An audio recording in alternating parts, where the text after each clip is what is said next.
The story begins in a world where magic exists, but so do demonic caves and the monsters that dwell within.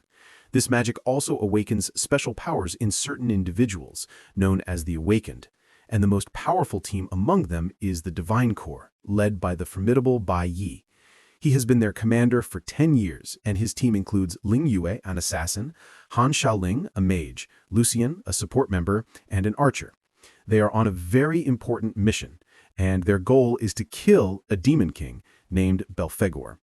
This demon king is a triple S-class threat with 5 elemental powers, making him a very tough enemy. The gods have given Bai Yi and his team their orders, and they enter the demonic cave. Bai Yi tells his squad to start the mission. This cave is the 100th high-level demonic cave the team has entered, and the mission is named an L-class purge operation because it is so dangerous. The team, however, is excited because they were promised a vacation after defeating Belphegor. The squad works in perfect sync. They unleash their powers on the attacking demons. Bai Yi leads the attack and they cut through the demons with swift and precise moves. This ease comes from all Divine Corps members being L-rank warriors. In just a few minutes of coordinated effort, the team clears the cave and kills the demon king Belphegor. The members express their excitement about how simple the mission was. However, Lucian feels skeptical. He believes it was too easy for an L-rank mission. Bai Yi agrees with this feeling.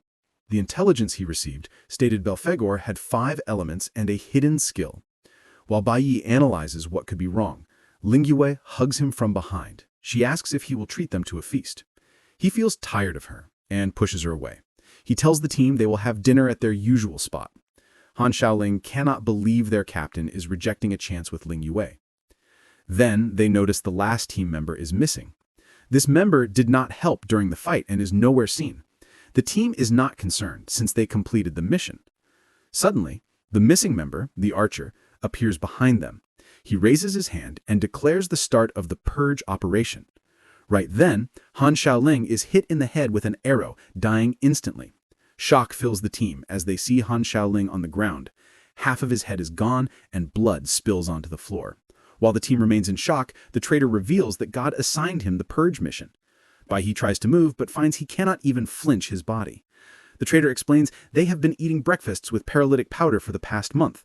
Then he further restrains them with his divine skill, Forbidden Vines, which limits their movement.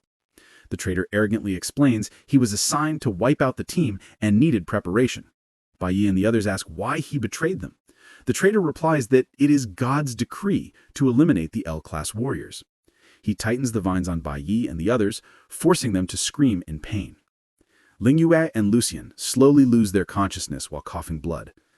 Bai Yi reminds the traitor that the Divine Corps never crossed any lines deserving death. Since they followed all the rules, Bai Yi wants to know why they must die. The traitor arrogantly states that God does not need a reason to kill them. He walks close to Bai Yi and chokes him with the vines. Then he punches through Bai Yi's chest. Bai Yi feels completely overwhelmed by this sudden betrayal. He had genuinely considered the traitor to be part of his family. The team has spent 10 full years together, becoming almost inseparable through countless missions and shared experiences. The traitor laughs cruelly at Bai Yi for being so naive and trusting. He states coldly he was never truly their family member. From his first day in the Divine Corps, he explains he has been working on a secret mission assigned by the gods themselves. Essentially, Bai Yi and his entire team were merely pawns in a larger game orchestrated by higher powers. The traitor reveals he joined specifically to study their strengths and weaknesses, and he played his friendly role perfectly throughout the years. Bai Yi and his teammates finally lose their remaining life force and collapse completely onto the cave floor. The traitor stands over their fallen bodies and delivers a final shot directly to Bai Yi's head, ensuring his death. The date was May 22nd, 2125, and on that terrible day, Bai Yi and his entire team of L-class warriors were brutally killed. Their lifeless bodies were left on the ground while the traitor calmly walked away from the scene, already preparing for his promised vacation. But right then, something unexpected happened. Just as Bai Yi's consciousness was about to fade completely, he suddenly hears a deep voice demanding to make a deal. He opens his eyes and is shocked to find himself bound in heavy chains within a strange and unfamiliar place, and a creepy man wearing a formal suit and surrounded by a dark aura standing before him. Bai Yi looks closer and realizes it is Belphegor, the Demon King. He wonders how the Demon King is still alive. Belphegor teases Bai Yi, saying a high-ranking Demon King wouldn't die so easily, and right now they are in his soul domain, where the entire kingdom is his life force. Bai Yi is tired of the Demon King's chatter and suggests they get to business. Seeing Bai Yi's anger, Belphegor offers a deal. Belphegor reveals his hidden skill is life regression. He tells Bai Yi he can send him back in time. This would give Bai Yi a chance to change what happened. Remembering his team's death, Bai Yi immediately agrees. He is full of rage and promises to kill the traitor and the gods who gave the order. Belphegor is happy with this. He gives Bai Yi another gift, his own heart, Belphegor's heart.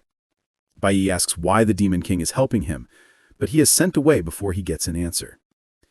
Later, when he opens his eyes, he is shocked to find himself in a classroom, being scolded by his teacher, Lady Huang.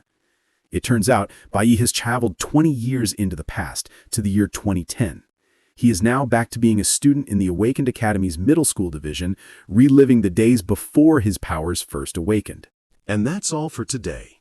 If you'd like us to continue this manhwa, leave a comment and please subscribe to the channel to support us. We'll see you in the next video.